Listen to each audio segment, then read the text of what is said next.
Bien, bienvenidos a este módulo introductorio de Ciencias Básicas. Soy el Dr. Bellodas. Vamos a empezar con la parte de embriología de cardiología, ¿ya? Entonces, empezamos. Bueno, cuando hablamos del sistema cardiovascular, es muy importante, doctores, que tengan en cuenta que es el primer sistema en formarse en el embrión, ¿ya? Eso es muy importante. Es el primer sistema en formarse. Precisamente, por lo precoz que es su formación, hablamos de aproximadamente el inicio en la tercera semana. Para ser más exactos, a los 21 días aproximadamente post fecundación, ya podemos decir que el corazón está latiendo. ¿Ya? Entonces, ¿de dónde viene? ¿De dónde viene? Y esto, ojo, ha sido pregunta de examen, ¿no? Tanto la parte cardíaca como la parte vascular, es decir, el sistema cardiovascular, viene de los cordones angioblásticos. Y eso ha sido pregunta de examen. Como les dije, es el primer sistema en formarse en el embrión y vamos a ver de qué hojas viene, ¿no? El corazón viene del mesodermo. El corazón viene del mesodermo. Recuerden que había endodermo, ectodermo, mesodermo. Y en particular del mesodermo visceral, ¿ya? El mesodermo visceral va a ser la capa que va a dar origen al corazón. Sin embargo, los vasos sanguíneos, y me refiero a la capa más interna de los vasos sanguíneos, está su origen dado por el endodermo, ¿ya? Muy bien. Entonces acá vamos a empezar a ver estos gráficos. Vamos a ver que hay dos tubos cardíacos, que son los que les comenté en un inicio, que cuando llegan los 21 días, ojo, 21 días post fecundación, 21 días post fecundación, podemos empezar a escuchar los latidos. ¿Por qué? Porque estos dos tubos cardíacos, derecho e izquierdo, se fusionan en un solo tubo que van a ver en la parte inferior, ¿ya? Esa fusión es la que le da esa vitalidad que podemos decir tiene el corazón, ¿no? Y lo que se puede observar en un primer momento en las ecografías, ¿no? Cuando vemos los latidos cardíacos fetales, ¿no? Muy bien. Entonces, vamos a ver las partes ya de este tubo cardíaco cuando está fusionado, ¿no? La parte más superior es el cono aórtico, que va a dar origen a los arcos aórticos, que vamos a ver más adelante. La parte inferior va a ser el bulbo cardíaco, Hay un primordio, que es el primordio ventricular, que es como decir el ventrículo primitivo, ¿no? El primordio ventricular. Pero vamos a explicar en un momento a qué da origen cada una de estas estructuras. Y luego tiene el primordio auricular, ¿ya? Y finalmente el seno venoso, ¿no? Seno venoso, que son estos de acá, los senos venosos. Esas son las estructuras que podemos observar en un primer momento en el corazón. Luego, este tubo se va a plegar sobre sí mismo y lo que vamos a llamar como un plegamiento y incluso como un entrecruzamiento, que es lo que llamamos lateralización, ¿ya? Un plegamiento y luego una lateralización. Aquí una utilidad, algo quizás una aplicación clínica, porque siempre hay que tener en cuenta que las ciencias básicas, por lo mismo que dice el nombre, básicas, son la base para la clínica. Entonces una aplicación clínica es que un neurotransmisor implicado en este proceso de plegamiento y lateralización es la serotonina, ¿ya? Es por eso que las personas que consumen, por ejemplo, inhibidores selectivos de la recaptación de serotonina, como fluoxetina, sertralina, escitalopram, durante este periodo embrionario, pueden tener alguna alteración en el proceso de plegamiento y lateralización del corazón, ¿ya? Así que hay que tener en cuenta eso. Muy bien, entonces luego de ocurrir esta etapa de plegamiento y lateralización, se van a ir formando las cavidades. La aurícula derecha, la aurícula derecha, la aurícula izquierda, el ventrículo derecho, el ventrículo izquierdo. Ahora, ¿de dónde vienen cada una de estas cavidades? Vamos a ver. Estos senos venosos que vimos hace un momento, los senos venosos, van a dar origen a la aurícula derecha. Los senos venosos a la aurícula derecha. El primordio auricular que vemos aquí, primordio auricular, dio origen a la aurícula izquierda, ¿ya? Aurícula izquierda que vemos acá. El bulbo cardíaco que vemos acá va a dar origen al ventrículo derecho, y el primordio ventricular va a dar origen al ventrículo izquierdo, ¿ya?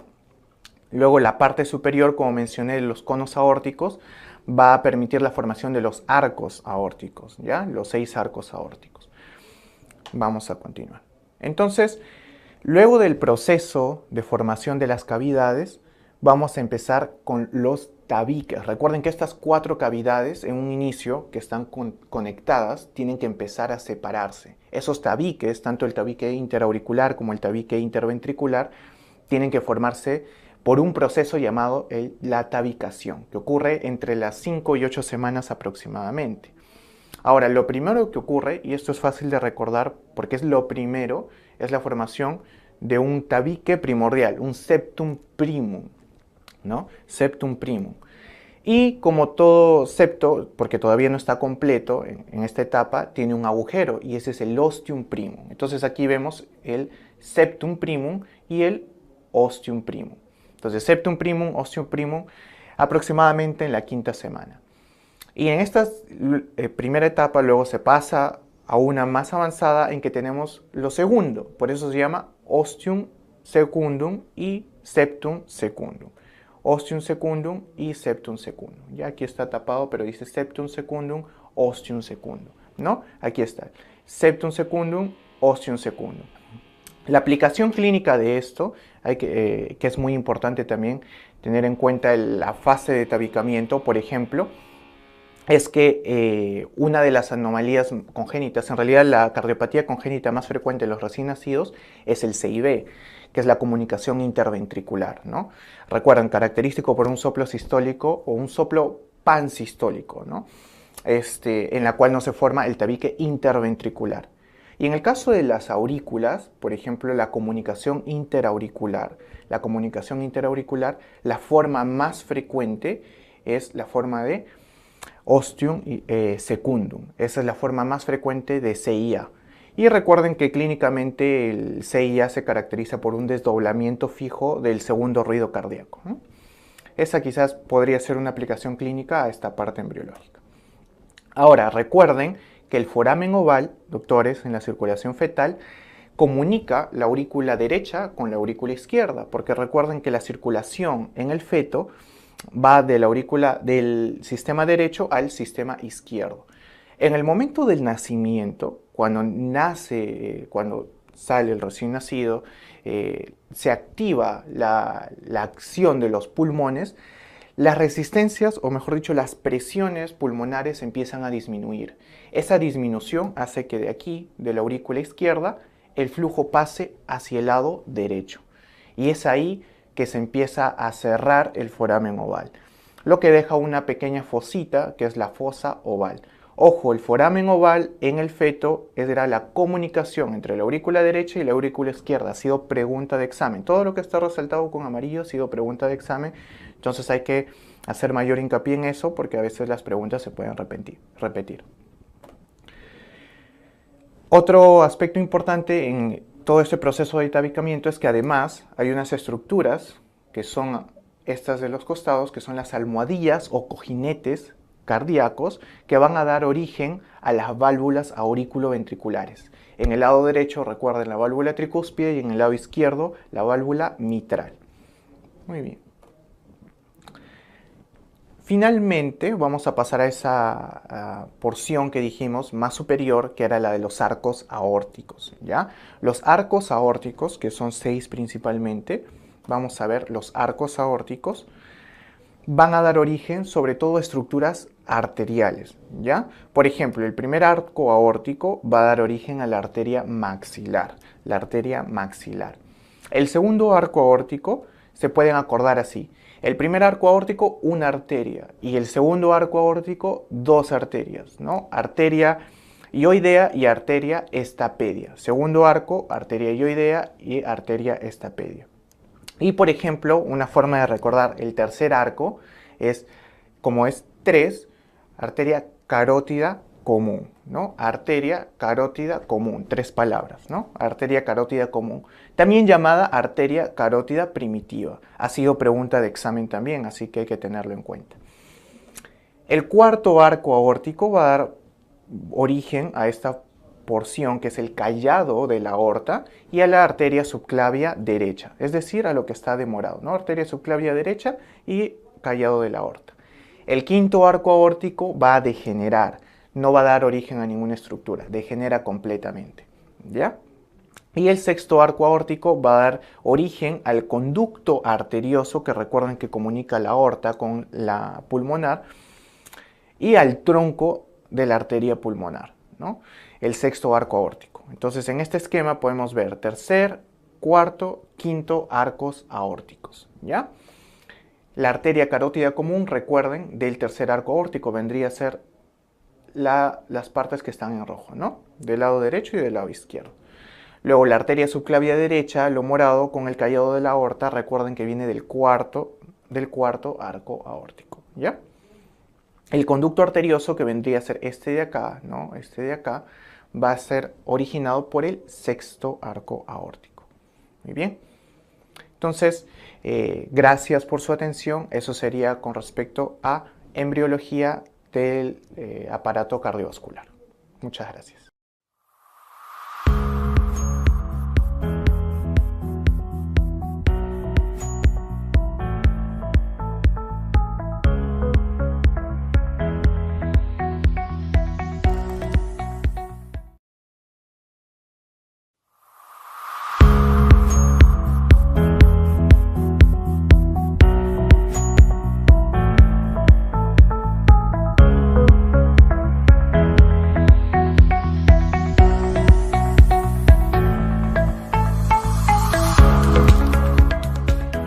Comenzamos con la parte histológica, ¿ya? Acá quiero que recuerden lo que viene a ser la diferencia, ¿no? Entre los diferentes tipos de músculos, ¿ya? Entonces, recuerden que en el caso del músculo esquelético, los núcleos son múltiples, ¿ya? Periféricos, centrales.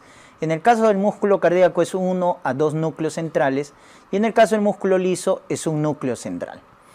En el caso del sarcómero, recuerden que está presente en el músculo esquelético y el músculo cardíaco, ¿no? Delimitado por las dos líneas Z. El músculo liso está ausente. Los túbulos T, recuerden que en el músculo esquelético, los túbulos T forman lo que se conoce con el nombre de triadas, porque son dos túbulos T con un retículo sarcoplásmico, ¿ya? En el caso del músculo cardíaco son diadas, porque es un túbulo T con un retículo sarcoplásmico, ¿no? Y en el caso del músculo liso no hay túbulos T, lo que hay son las llamadas caviolas, ¿ya? Caviolas. Recuerden que el calcio extracelular es muy importante para el músculo cardíaco y para el músculo liso, mas no para el esquelético. El esquelético utiliza el calcio intracelular del retículo sarcoplásmico. La unión al calcio, recuerden que en el caso del músculo esquelético es por la troponina C, igual que en el músculo cardíaco, troponina C, pero en el músculo liso es con la calmodulina, ¿ya? Calmodulina. O sea, acuérdense esa diferencia. Recuerden las capas del corazón, tenemos el endocardio, el miocardio, que es el más grueso, y el epicardio, ¿no? Tenemos ahí las tres capas, endocardio, miocardio y epicardio. Y la serosa que envuelve al corazón se llama pericardio, ¿verdad? El pericardio. El pericardio tienes el pericardio fibroso y el pericardio seroso. Y en el pericardio seroso tienes la hoja parietal y la hoja visceral. Y miren que la hoja visceral concuerda con el epicardio. O sea, el epicardio es la hoja visceral del pericardio seroso. Y lo gran característico del músculo cardíaco, recuerden en la histología, es que tiene estas uniones intercelulares que se conocen con el nombre de discos intercalados. Discos intercalados. Esos discos intercalados, ¿qué son? Son puentes eléctricos, miren. Puentes eléctricos, conocidos con el nombre de uniones gap también, uniones gap, puentes eléctricos, de tal manera que el corazón puede actuar como un sin sitio, como un todo.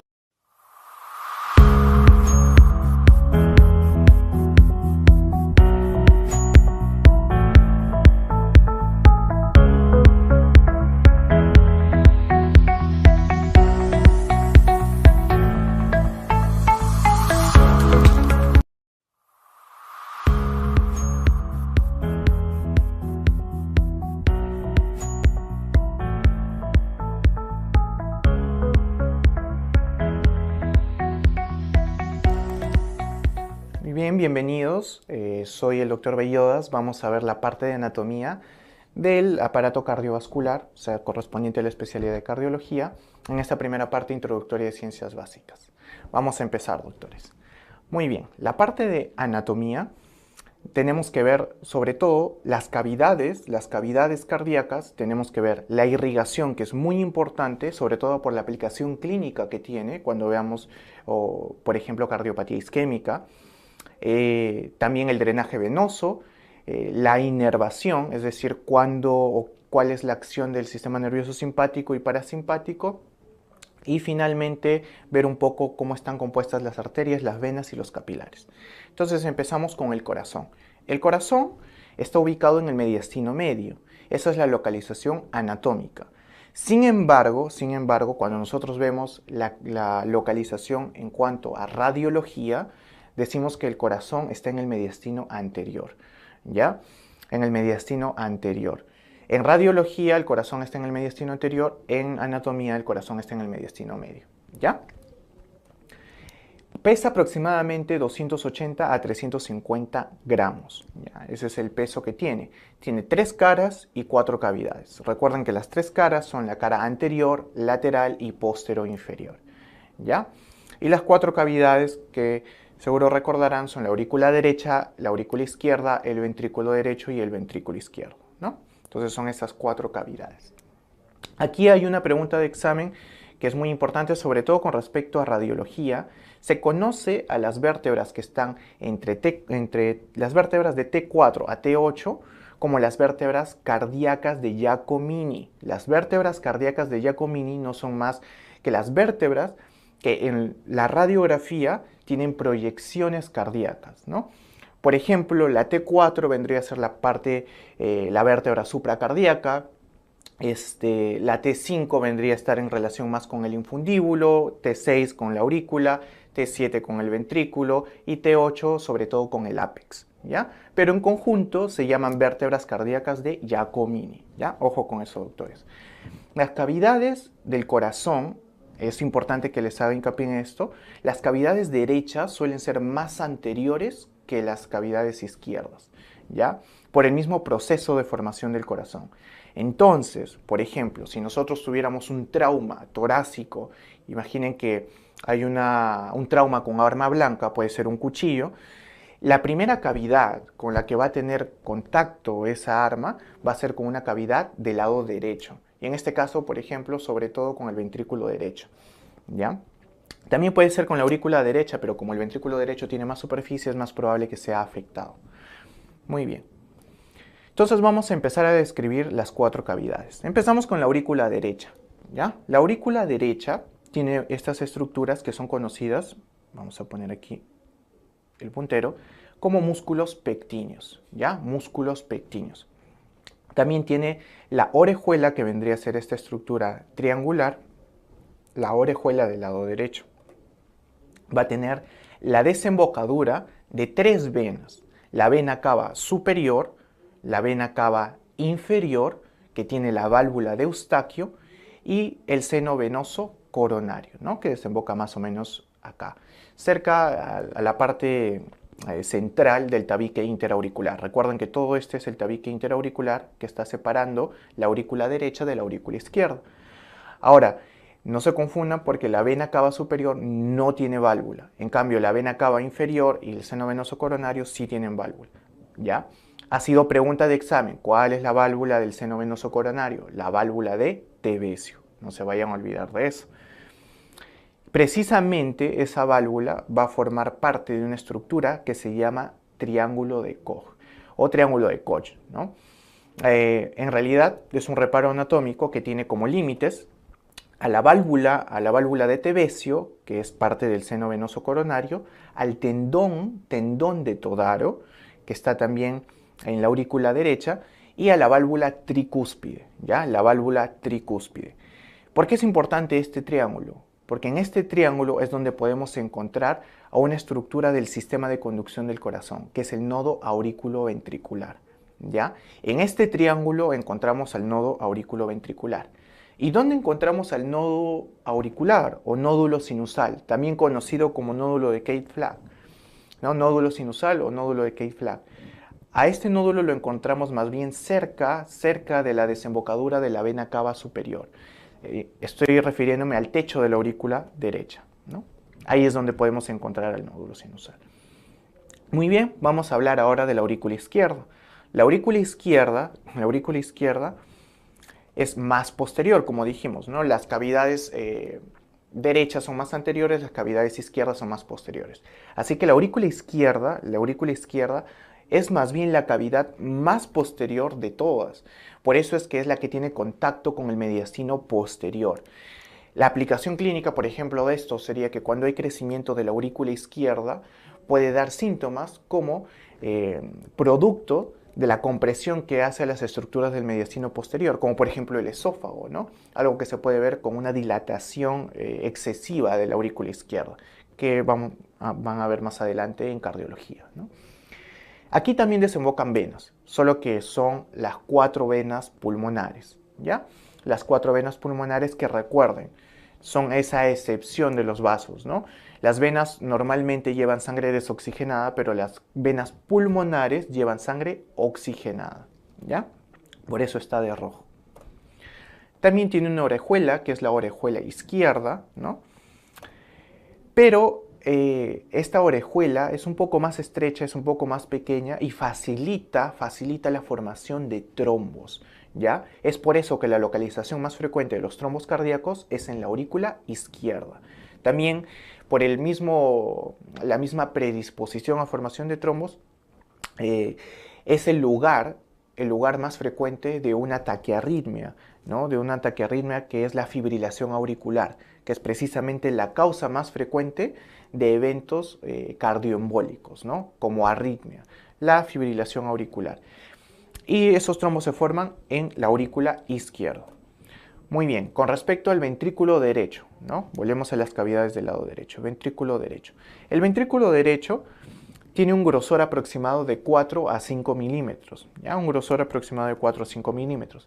Y en lugar de músculos pectíneos, los ventrículos tienen unas estructuras llamadas trabéculas carnosas, ¿no? Que son estas de acá que están en la pared del ventrículo. Tienen una válvula, que es la válvula auriculoventricular, llamada la válvula tricúspide. 3 cúspides porque tiene 3 valvas que son sostenidas por unos músculos llamados músculos papilares. Y la liga o cuerda que podemos decir que sujeta desde el músculo papilar a la valva se llaman cuerdas tendinosas, ¿no? Y todas estas cuerdas tendinosas forman la valva que va a dar la estructura llamada como anillo valvular. Todo eso compone la válvula tricúspide. Entonces son 3 valvas en la válvula tricúspide, ¿no? Anterior, posterior y septal, ¿ya? Luego tenemos que hay una estructura triangular en el ventrículo derecho que vendría a ser esta de acá, ¿no? Con el vértice hacia arriba, el vértice y la base hacia abajo, ¿no? Que es conocida como infundíbulo pulmonar.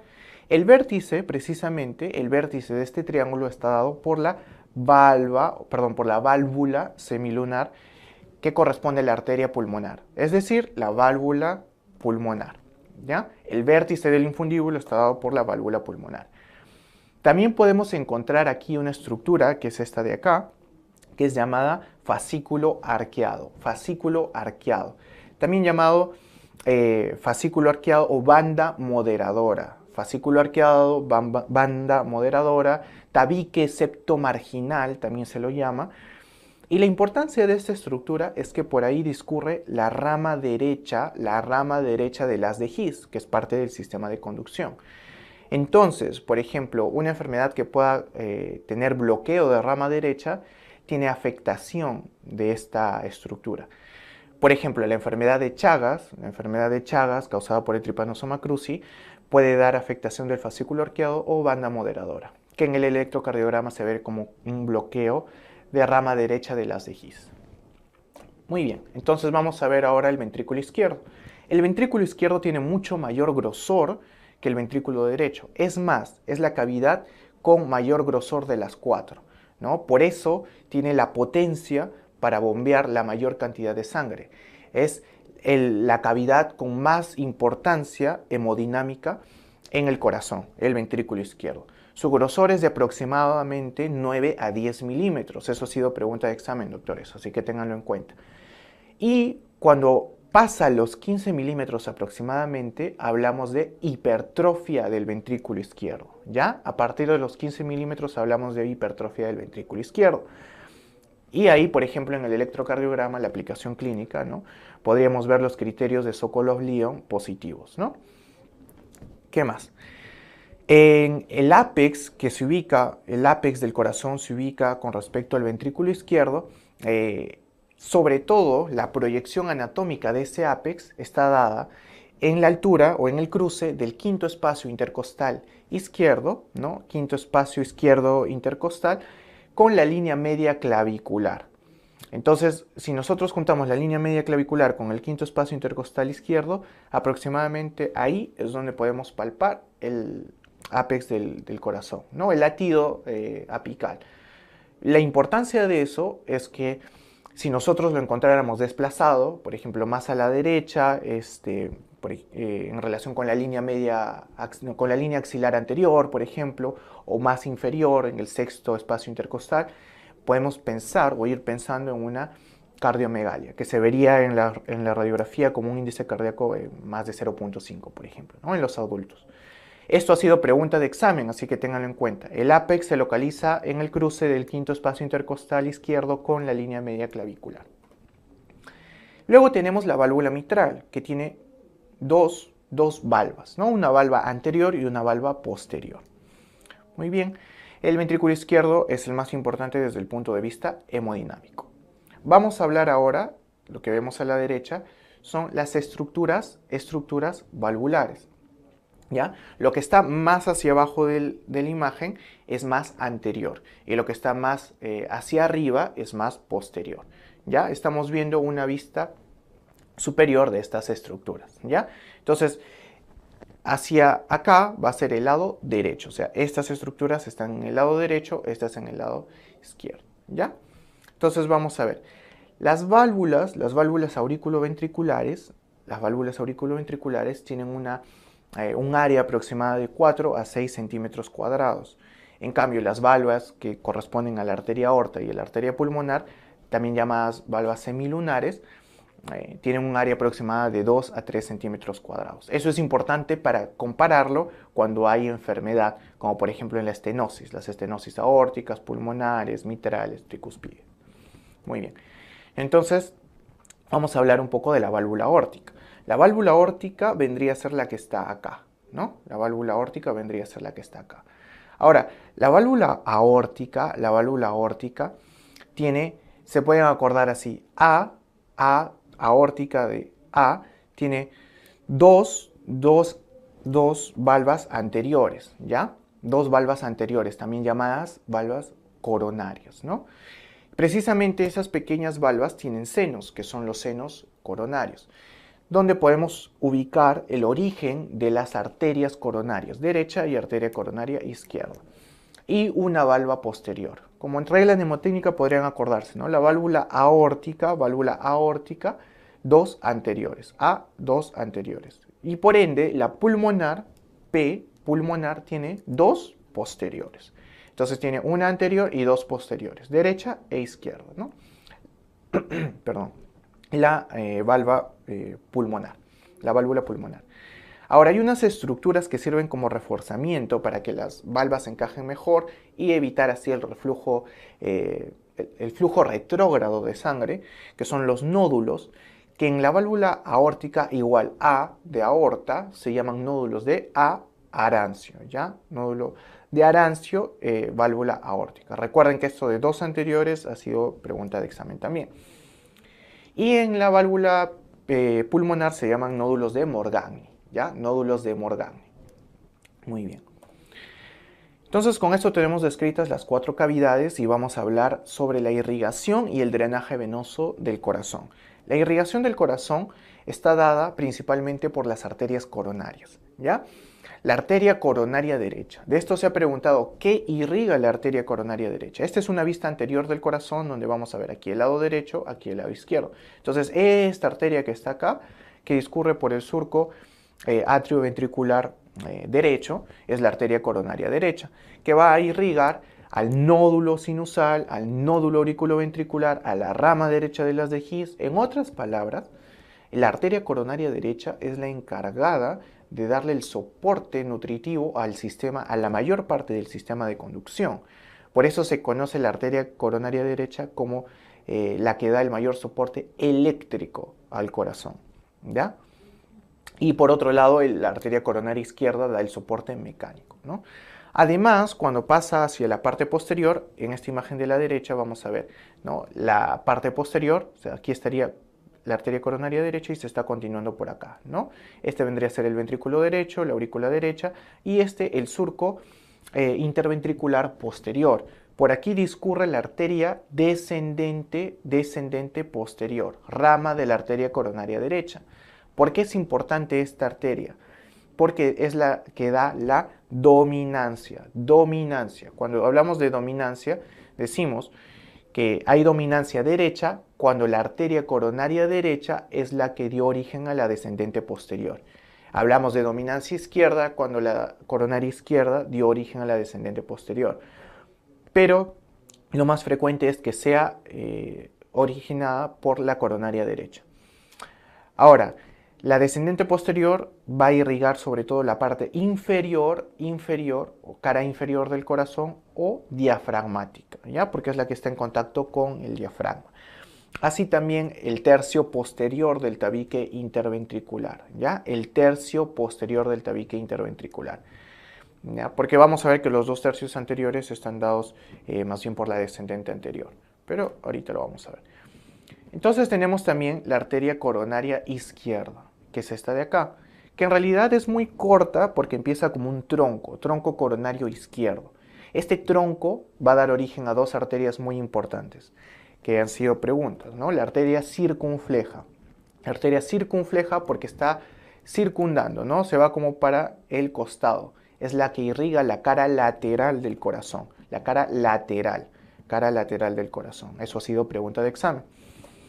La arteria descendente anterior irriga la cara anterior sobre todo, la cara anterior del corazón. Los 2 tercios anteriores del tabique interventricular, como les comenté, y va a dar origen a unas arterias que tienen esta disposición como en diagonal, precisamente se llaman arterias diagonales. La aplicación clínica de esto, por ejemplo, doctores, es que cuando hablamos de infartos, en el caso de cardiopatía isquémica, por obstrucción de la arteria coronaria, por ejemplo, si hablamos de obstrucción de la arteria descendente anterior, ¿no?, que es la más frecuente, ¿qué vamos a ver? Un infarto de cara anterior. Si vemos obstrucción de la arteria circunfleja, infarto de cara lateral. Si vemos obstrucción de la arteria descendente posterior, infarto de cara inferior o diafragmática, que se va a corresponder con las derivaciones del EKG, ¿no?, las correspondientes a derivaciones laterales, anteriores o inferiores, ¿no? Entonces eso hay que tener en cuenta. El drenaje venoso está dado, por ejemplo, por el seno venoso coronario. El seno venoso coronario discurre en la cara posterior, ¿no?, entre la aurícula y el ventrículo derechos. Al seno venoso coronario llega sangre venosa, valga la redundancia, de 3 venas principales: las venas cardíacas mayor, menor y media. La vena cardíaca mayor es la que está acá, acompañando a la descendente anterior y a la circunfleja. Ya está drenando la sangre por acá, es la mayor, ¿no? Se pueden acordar como que la coronaria izquierda es mayor, ¿no?, por la sangre que tiene que llevar al ventrículo izquierdo. Entonces la vena cardíaca mayor. La vena cardíaca menor, por ende, haciendo la misma lógica, la misma analogía, la vena cardíaca menor se relaciona con la arteria coronaria derecha, ¿no? Está en relación con la arteria coronaria derecha. Ambas desembocan en el seno venoso coronario y acá, en relación con la arteria descendente posterior, está la vena cardíaca media, la vena cardíaca media. Las tres desembocan en el seno venoso coronario, que es el principal encargado del drenaje venoso. Ahora, hay venas que drenan directamente en la aurícula derecha, por ejemplo, ¿no? Me refiero acá, en la aurícula derecha, que son conocidas como las venas cardíacas anteriores o de Tevesio, ¿no? Que van a drenar directamente a la aurícula derecha. ¿Ya? La parte nerviosa está dada por dos sistemas principales, el sistema nervioso simpático y el sistema nervioso parasimpático. El sistema nervioso simpático tiene como estructuras a los ganglios cervicales y torácico superior. ¿Ya? Esos son los que dan la inervación simpática del corazón. ¿Y quiénes dan la inervación parasimpática del corazón? Van a darla los nervios vagos, ¿no? El décimo par craneal. Nervio vago del lado derecho, nervio vago del lado izquierdo, ¿no? Que son estos de acá, aquí. Nervio vago derecho, nervio vago izquierdo, ¿no? Décimo par craneal o neumogástrico. Muy bien. Vamos a ver que el neurotransmisor principal del sistema nervioso simpático es la norepinefrina. Y los receptores que encontramos en el corazón son los receptores beta 1.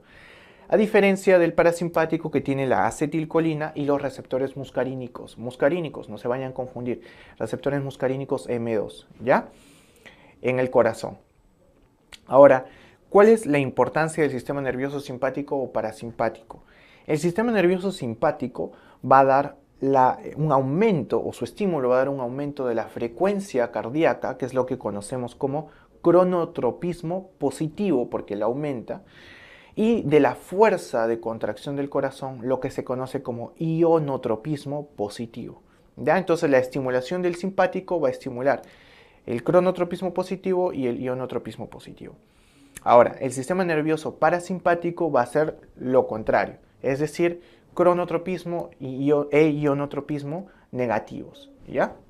Eso es lo que corresponde al sistema nervioso parasimpático. Quizás aquí podríamos hacer una aplicación clínica, por ejemplo, como el vago es el encargado de llevar el estímulo parasimpático, si por ejemplo tenemos, ¿se acuerdan la primera causa más frecuente, ¿no?, de una taquiarritmia en una mujer joven que tiene palpitaciones? Estoy hablando de la taquicardia paroxística supraventricular. La primera medida es realizar un masaje vagal, ¿no? Masaje vagal. Entonces se trata de hacer masaje para estimular al vago y así disminuir la frecuencia cardíaca y detener la taquiarritmia, ¿no? Otra aplicación, por ejemplo, podría ser cuando tenemos síncope, ¿no? La principal causa de síncope, que es lo que vulgarmente a veces escuchamos como desvanecimientos, ¿no?, es el síncope vasovagal, porque hubo una sobreestimulación del nervio vago que llevó a la disminución de la fuerza de contracción, la frecuencia cardíaca, y eso hizo que la persona perdiera el conocimiento momentáneamente, ¿no? Síncope. Muy bien. Entonces vamos a terminar esta revisión anatómica hablando de las arterias, las venas y los capilares. Recuerden que entre las arterias y las venas hay algo que es común, que es que tienen tres capas: la íntima, la media y la adventicia. ¿Ya? La íntima, la media y la adventicia. Las arterias, que son estas de acá, que vemos a la izquierda, van a ser vasos que regulan la presión, vasos de presión, ¿no? Regulan la presión arterial, principalmente a través de la regulación de la resistencia vascular periférica. ¿Quiénes se encargan? No las arterias grandes, sino unas arterias intermedias en cuanto a diámetro, ¿no?, que son las arteriolas. ¿Cuál es la capa más desarrollada en las arterias? La capa más desarrollada en las arterias, doctores, es la capa media, ¿ya? La capa media. ¿Y por qué se caracteriza esta capa media? Porque tiene abundantes fibras colágenas y músculo liso. Son vasos muy musculares, ¿no?, porque tienen abundante colágeno y músculo liso. Estos vasos, por lo mismo que son musculares, no tienden a colapsar, ¿no? No colapsan. Y además suelen ser divergentes, es decir, empieza, por ejemplo, la aorta y empieza a ramificarse. A eso llamamos divergencia, ¿no? Las arterias empiezan siendo grandes de gran diámetro y se van ramificando, ¿no? En cambio, las venas son reguladoras de volumen, Se dice que hasta el 60% de la volemia está almacenado en las venas. Esa propiedad que tienen las venas se conoce como capacitancia, ¿ya? Es aproximadamente el 60% de la volemia. La capa más desarrollada de las venas es la capa adventicia. ¿Y por qué se caracteriza esta capa adventicia? Porque tiene fibras elásticas. Las venas son vasos que pueden distenderse porque necesitan distenderse para almacenar más volumen de sangre. Y tienen vasa vasorum. ¿Qué es el vasa vasorum? Son los vasos de los vasos, o sea, los vasos que nutren a los vasos más grandes, en este caso las arterias o las venas. Las venas tienen más vasa vasorum, ¿por qué? Porque las arterias llevan sangre oxigenada y las venas llevan sangre desoxigenada. Eso quiere decir que para las venas es un poco más difícil coger los nutrientes que están en la sangre. Por eso es que necesitan más vasa vasorum, ¿ya? Esa es la principal razón. Ahora, hay una excepción en las arterias que tiene fibras elásticas, ¿no? Hay en realidad dos principales excepciones, ¿no?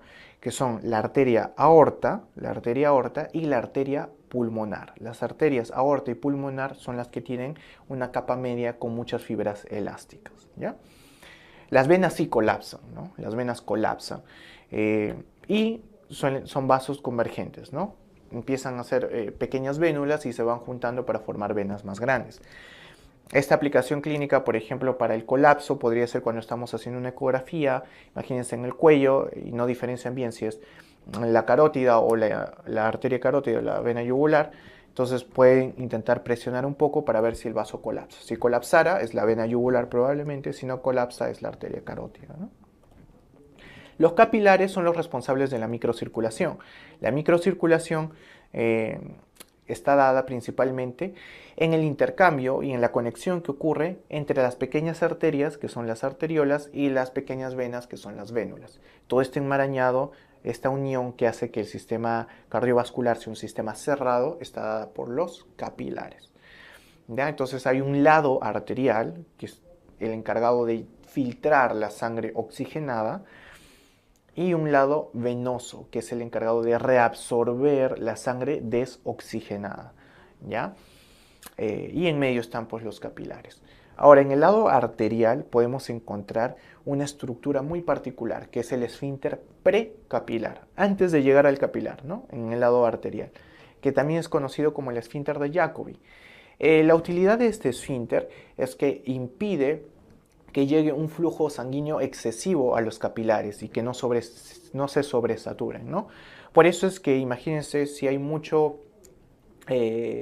alguna alteración venosa, como en la insuficiencia venosa periférica, ¿no? Por las varices de los miembros inferiores, suele acompañarse de edema. ¿Por qué? Porque ese líquido venoso está saliendo porque no hay algo ahí que lo regule, que lo controle. Si nosotros aumentamos la sangre en el lado arterial, es difícil que ocurra un edema en ese caso, ¿no? ¿Por qué? Porque el esfínter precapilar de Jacobi lo está frenando, ¿no? Para que haya edema, usualmente, por ejemplo, una persona que tiene hipertensión, debe haber algún grado de daño renal, ¿no? Que es lo que está causando una retención de líquido. Pero el esfínter precapilar, más bien, es el encargado de impedirlo. Ahora, hay tres tipos principales de capilares: los capilares continuos, los capilares fenestrados y los capilares discontinuos, también llamados sinusoidales. Los capilares continuos tienen toda la capa capilar bloqueada, es decir, no tienen poros por el que pasa el flujo sanguíneo. Por eso es que funcionan como barreras. Son barreras. ¿Barreras para quiénes? Para esos santuarios, los que llamamos santuarios inmunológicos, porque impiden que entren en contacto estos órganos con antígenos, con gérmenes, con muchos tipos de sustancias. Y por eso es que su localización principal está en el sistema nervioso central, en las gónadas o en los músculos, ¿no? Son los que permiten, por ejemplo, la tolerancia a nivel de las gónadas, en el varón, por ejemplo, en los espermatozoides, ¿no? Que están ahí formándose. Los capilares fenestrados sí tienen poros, pero tienen un diafragma debajo de los capilares que lo regula, un diafragma que regula el paso de la sangre. Y están ubicados principalmente en los riñones, ¿no? Es el mejor ejemplo. A nivel del glomérulo, los capilares fenestrados, ¿no? Tienen un diafragma capilar, están también en las glándulas y están también en el tubo digestivo. Y finalmente los capilares discontinuos o sinusoidales tienen poros, sí tienen poros, pero estos poros no están regulados, no hay diafragma.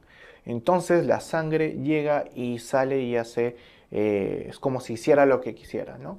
¿Y a quién le importa que la sangre llegue en cantidades ilimitadas, por ponerlo así?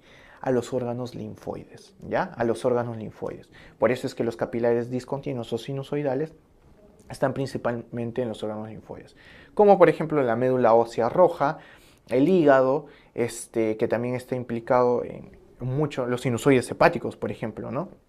Esos capilares que permiten muchos procesos metabólicos en el hígado porque necesitan cantidades grandes de sangre, ¿no? Para poder realizarlo. Y los ganglios linfáticos que necesitan reconocer muchos antígenos, ¿no? Entonces con eso terminamos de describir la parte anatómica de cardiología. Muchas gracias por su atención.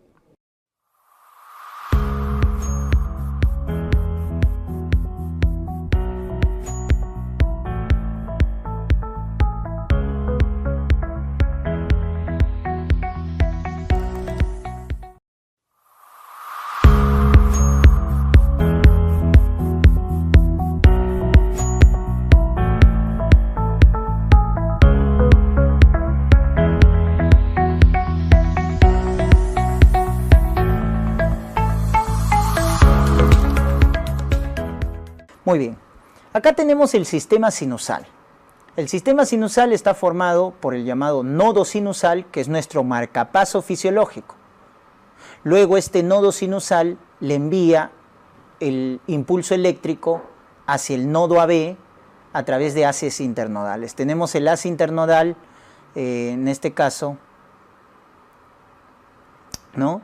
El haz de Torel, ¿ya? Que es este de acá, que es el posterior, el haz de Wenkenbach, que es el haz, en este caso, medio, y el haz de Bachmann, que tienes que acordarte, porque es el que lleva el impulso, miren, a la aurícula izquierda, el haz de Bachmann, ¿ya? Entonces son 3 haces internodales. El más importante es el posterior, el de Torel, porque lleva más impulsos eléctricos. Luego tenemos el nodo AB, recuerda este de acá, el nodo AB. El nodo auriculoventricular es el que recibe los impulsos eléctricos. Recuerda que está ubicado en el famoso triángulo de Koch, ¿no? Por anatomía. Tienes luego el haz de His, rama derecha, rama izquierda, y finalmente las fibras de Purkinje, que son las que llevan el impulso eléctrico al músculo cardíaco, las fibras de Purkinje.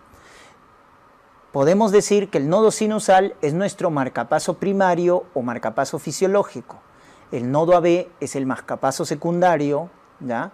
Y las fibras de Purkinje son nuestro marcapaso terciario, ¿ya? Entonces, el nodo sinusal es el más rápido en despolarizarse. Por eso es nuestro marcapaso primario. El nodo AB es el que hace la conducción lenta, conducción más lenta, es el que hace el famoso retraso fisiológico para que primero se contraiga la aurícula y luego el ventrículo. Y las fibras de Purkinje son los que tienen la conducción más rápida, conducen rápido el impulso eléctrico hacia el músculo cardíaco. Ahí hemos visto los componentes entonces del sistema sinusal. Vamos con el potencial de acción. Tenemos 2 tipos de potencial de acción, el rápido y el lento en el músculo cardíaco. ¿Quién tiene el potencial de acción rápido? El potencial de acción rápido lo tienen el tejido muscular contráctil, ya sea de la aurícula o del ventrículo. Y también las fibras de Purkinje tienen potencial de acción rápido. En cambio, en lento lo tiene el nodo sinusal y el nodo AB. nuestros marcapasos, ¿no? Sinusal y el nodo AB. Entonces, ¿por qué se llama rápido? Se llama rápido porque en la fase 0, que es la despolarización, la fase 0, ahí lo está señalando, o también llamada fase de despolarización o fase 0, intervienen o se abren canales de sodio. Y el sodio ingresa por canales rápidos. Por eso se llama potencial de acción rápido. En cambio acá se llama lento porque la fase 0, que es de despolarización, ¿quién va a entrar? Calcio, por canales lentos. Por canales lentos. Entonces miren ahí que la diferencia está en la despolarización. En el rápido es sodio y en el lento es calcio, que corresponde a la fase 0. En el caso del potencial de acción rápido tenemos otros componentes. La fase 4 es el potencial de reposo y eso lo da la bomba de sodio y potasio. En cambio, en el potencial de acción lenta, la fase 4 es una despolarización espontánea, porque acá ingresan iones de sodio. Entonces acá, miren, por eso es una pendiente, no es una línea recta como acá. Es una pendiente porque acá entran iones sodio y se llama despolarización espontánea. Es por eso que tenemos acá nuestros marcapasos, tanto el primario como el secundario. Porque acá la fase 4 se despolariza espontáneamente. En cambio acá no, es una línea horizontal por la bomba de sodio y potasio que da el potencial de reposo. Luego acá tenemos fase 1, que es donde es la repolarización precoz, porque participan iones potasio, el potasio sale. La fase 2 es la fase de meseta, que es donde entra calcio extracelular. ¿Se acuerdan que el músculo cardíaco dependía de calcio extracelular? Ahí lo tenemos. Y la fase 3 es la repolarización tardía, donde nuevamente salen iones potasio. Entonces, en el potencial de acción rápido, que es el potencial clásico, acuérdate, despolarización sodio, repolarización potasio. Y la meseta lo hace el calcio extracelular, que va a servir para contraer al músculo cardíaco. En el lento tenemos fase 0, calcio, fase 4, sodio, y la fase 3, 1 y 2 no está presente. De frente se pasa a la fase 3, que es de repolarización, que está a cargo de la salida de iones potasio. ¿Ya? Acá no hay fase 1 ni fase 2. Entonces ahí miren la diferencia de un potencial rápido y uno lento. El periodo refractario, que es cuando el corazón no puede excitarse. Y tenemos acá lo que viene a ser el 1, que es el periodo refractario absoluto. El 2 es el periodo refractario relativo. Y el total se llama periodo refractario efectivo, el total. Entonces, ustedes se acuerdan, esto era la fase 0, donde entraba sodio. Esta era la fase 1, esta es la fase 2, donde entra calcio de meseta. Y esta es la fase 3, ¿no? Donde sale potasio. Acabamos de ver eso. Entonces, el 1 comprende a la fase 0, 1, 2 y parte de la 3. 0, 1, 2 y parte de la 3, la mitad de la fase 3. Porque la otra mitad de la fase 3, la parte, acá vamos a poner precoz de la fase 3, y la parte tardía, la mitad tardía, la parte final de la fase 3, es el 2. ¿Se dan cuenta? ¿Y qué vamos a ver acá? Que el periodo refractario absoluto es aquel periodo en el cual el corazón no puede excitarse. No responde a ningún estímulo. Entonces, cuando te digan aquel periodo donde el corazón no puede excitarse por ningún tipo de estímulo, así sea intenso, es el periodo refractario absoluto. El relativo es un periodo en el cual sí se puede excitar el corazón, por eso se llama relativo, pero tiene que ser un estímulo muy intenso. Esa es la diferencia. Mientras que en el periodo refractario absoluto nada excita al corazón, en el relativo sí se puede excitar, pero frente a un estímulo intenso. y cuando tú sumas los dos, ese es el periodo refractario efectivo. Vamos con la contracción muscular, ¿ya? Entonces recuerden, acá están las miofibrillas, esto de acá es el túbulo T, este es el túbulo T, y esto de acá es el retículo sarcoplásmico, acuérdense que almacena calcio. Ahí está la famosa diada, ¿no? En el músculo cardíaco, ¿ya? Diada. Sus mitocondrias que producen el ATP se llama sarcosoma. La membrana se llama sarcolema. Y el que almacena calcio, retículo sarcoplásmico. Entonces, ¿cómo se hace la contracción del músculo cardíaco? Viene el impulso eléctrico por el túbulo T. Ese impulso eléctrico abre canales de calcio, voltaje dependiente. Entonces, el calcio, ¿qué hace? Ingresa. Ahí está el calcio. Extracelular, ingresa. Recuerden que el músculo cardíaco depende del calcio extracelular. Ese calcio extracelular estimula estos receptores llamados de reanodina. Y estos receptores de reanodina abren compuertas para que salga el calcio del retículo sarcoplásmico, miren. Entonces ese poquito calcio extracelular que entró estimula a que salga bastante calcio, miren, ahí está el calcio, del retículo sarcoplásmico. Y ese calcio libre en el citoplasma se une a la troponina C, estimulando la contracción de la unidad funcional del músculo cardíaco, conocido con el nombre de sarcómero. Esa es la unidad funcional, delimitado por dos líneas Z, delimitado por dos líneas Z, y donde vamos a tener la banda I, la banda A y la zona H. Y cuando el sarcómero, acá en la imagen superior estamos viendo el sarcómero relajado. Cuando el sarcómero se contrae, ¿qué es lo que hace? Miren la diferencia. Desaparece la zona H. La banda I se acorta.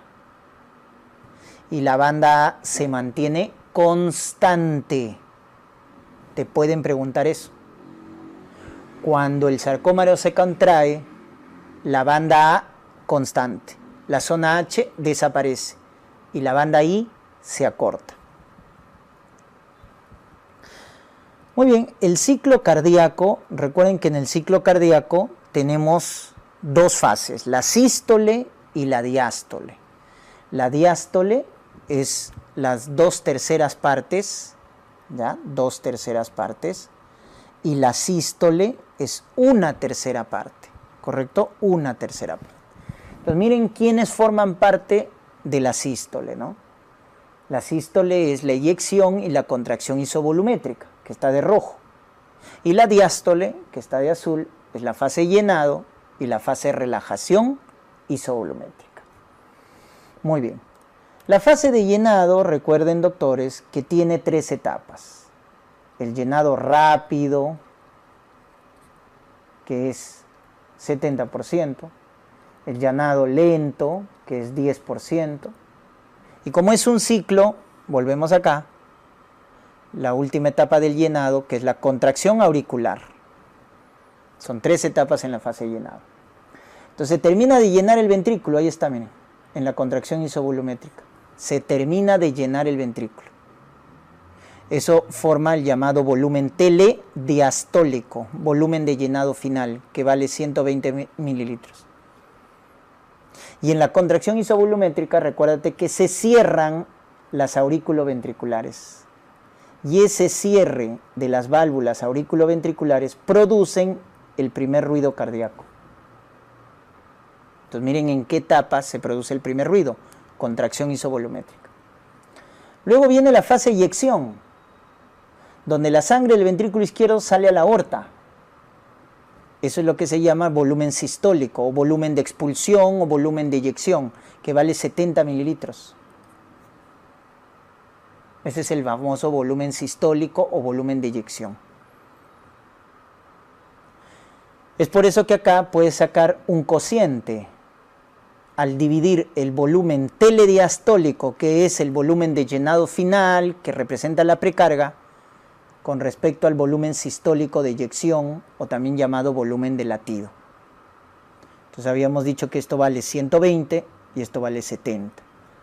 ¿Cuánto queda en el ventrículo? 50.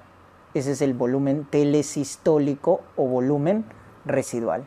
Que no lo tomes en cuenta, porque lo que nos importa es el volumen de llenado final y el volumen de eyección.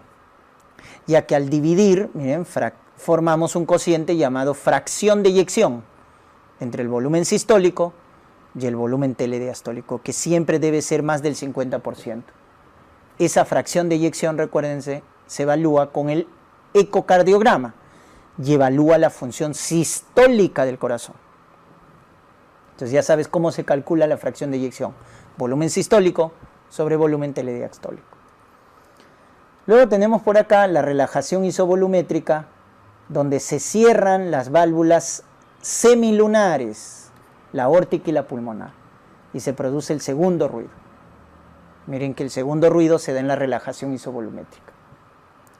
El tercer ruido, recuerden que es por el llenado rápido, y el cuarto ruido es por una contracción auricular intensa. También acuérdense de eso. Tercer ruido, llenado rápido. Cuarto ruido, contracción auricular intensa. Recuerden que los determinantes del gasto cardíaco, ¿quiénes son? ¿Quiénes son los determinantes del gasto cardíaco? Los determinantes del gasto cardíaco es la precarga, la poscarga y la contractibilidad. La precarga es la volemia, el retorno venoso. Está relacionado con el volumen de llenado final, que es el volumen telediastólico, que les había mencionado, que es 120 mililitros. Y se regula con la ley de Frank-Starling.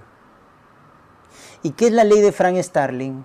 La ley de Frank-Starling te dice, si tú aumentas tu precarga, o sea, tu retorno venoso, tu volumen de llenado final, aumentas tu gasto cardíaco.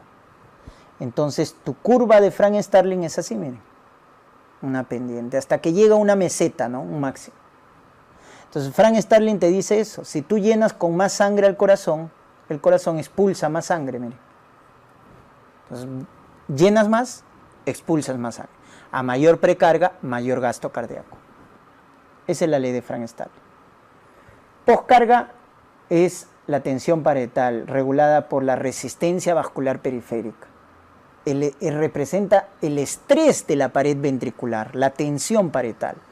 Se regula por la ley de Laplace, que nos dice que la tensión o estrés de la pared del ventrículo depende de la presión intraventricular por el radio del ventrículo sobre el grosor de la pared.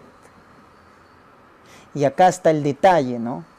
Que cada vez que el grosor de la pared aumenta, o sea, cuando se hipertrofia, disminuye la tensión parietal.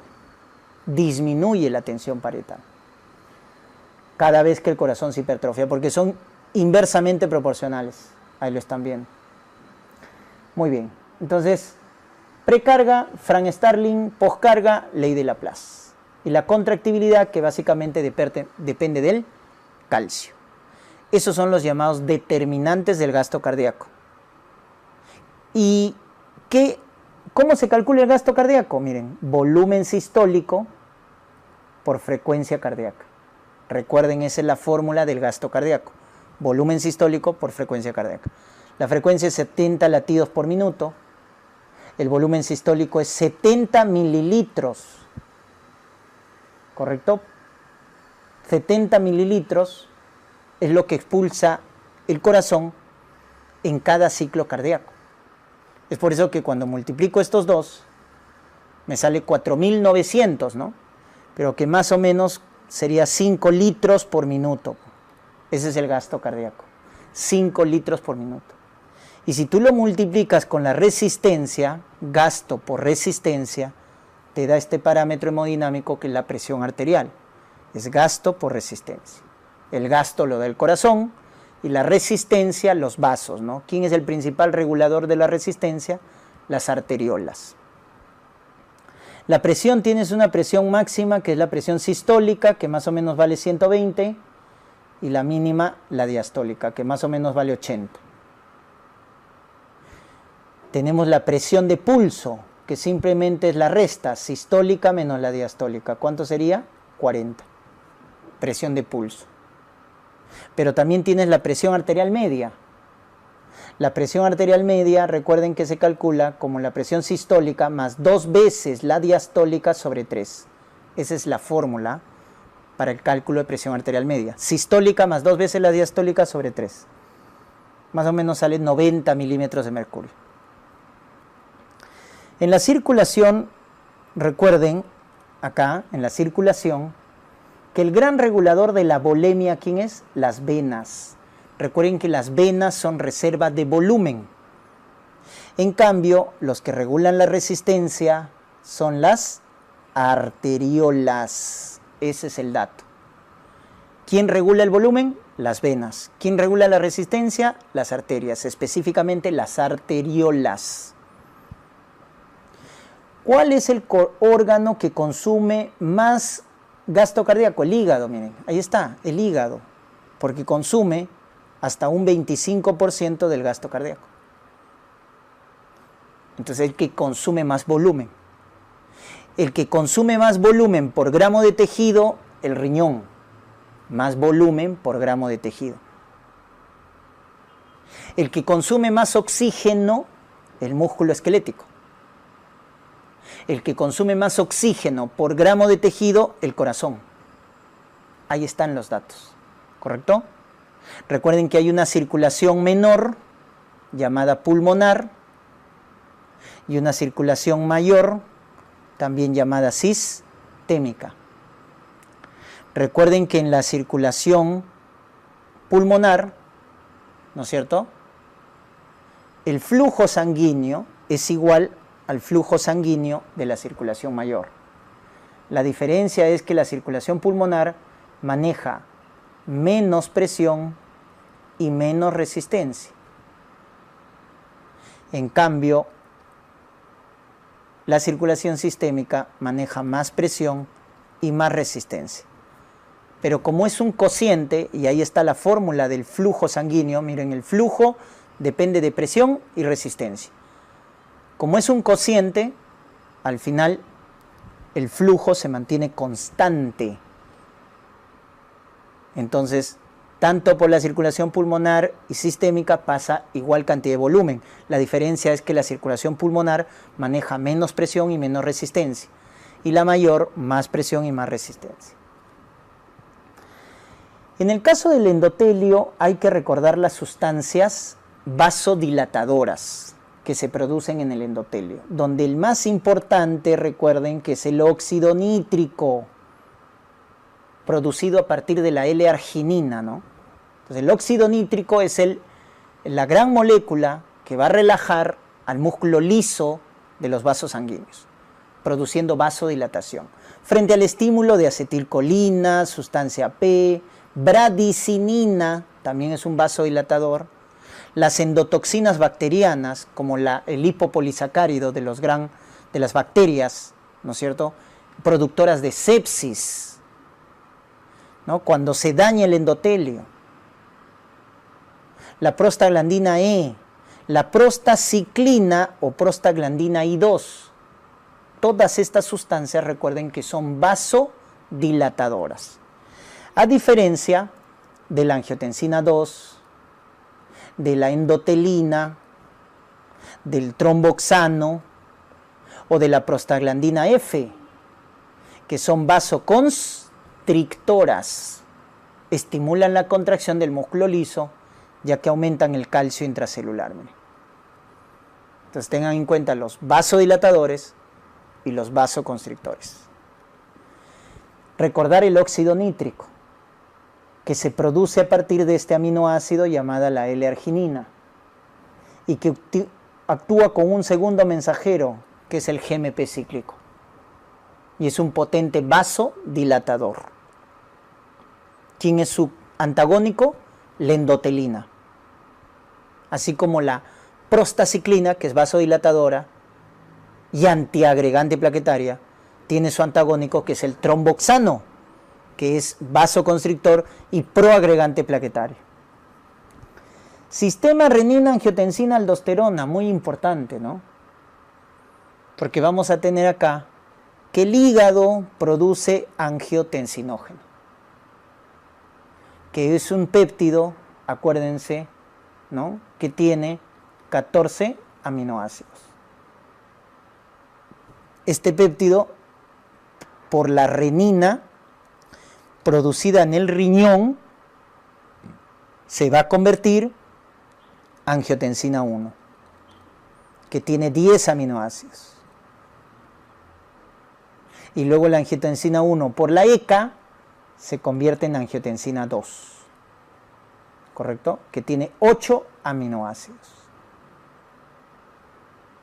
Y luego la angiotensina 2, a través de su receptor AT1, hace vasoconstricción, aumenta la volemia, aumenta el tono simpático. Pero también aumenta la fibrosis del corazón, aumenta la oxidación, aumenta la inflamación. También produce eso, daño tisular. El AT1 es el receptor malo de la angiotensina 2. El bueno es el AT2, porque hace todo lo contrario, vasodilatación, baja la volemia, baja el tono simpático. El 2 es el bueno, el AT2. El AT1 es el malo.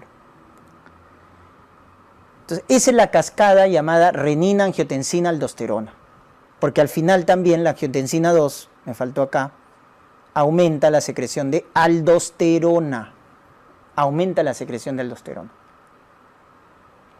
Recuerden que el gran estímulo para que el riñón produzca renina por parte de estas células que están en la arteriola aferente, esas células se llaman células yuxtaglomerulares.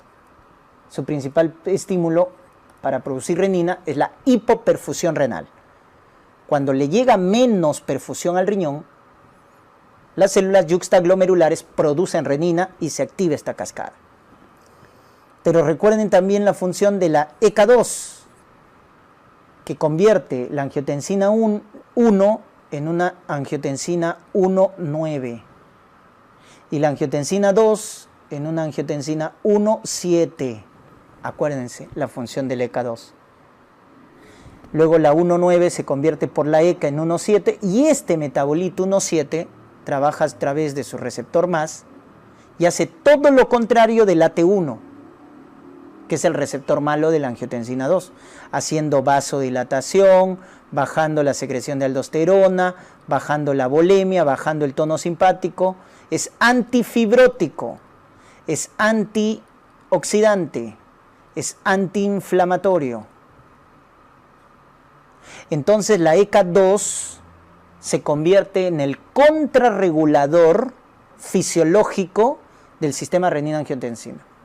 Es por eso que debe haber un equilibrio entre la ECA2 y la ECA, ¿ya? Un equilibrio entre la ECA y la ECA2, ¿ya? Porque estás viendo que tienen funciones antagónicas sus metabolitos. Por parte de la ECA, la angiotensina 2, y por parte de la ECA2, la angiotensina 1,7.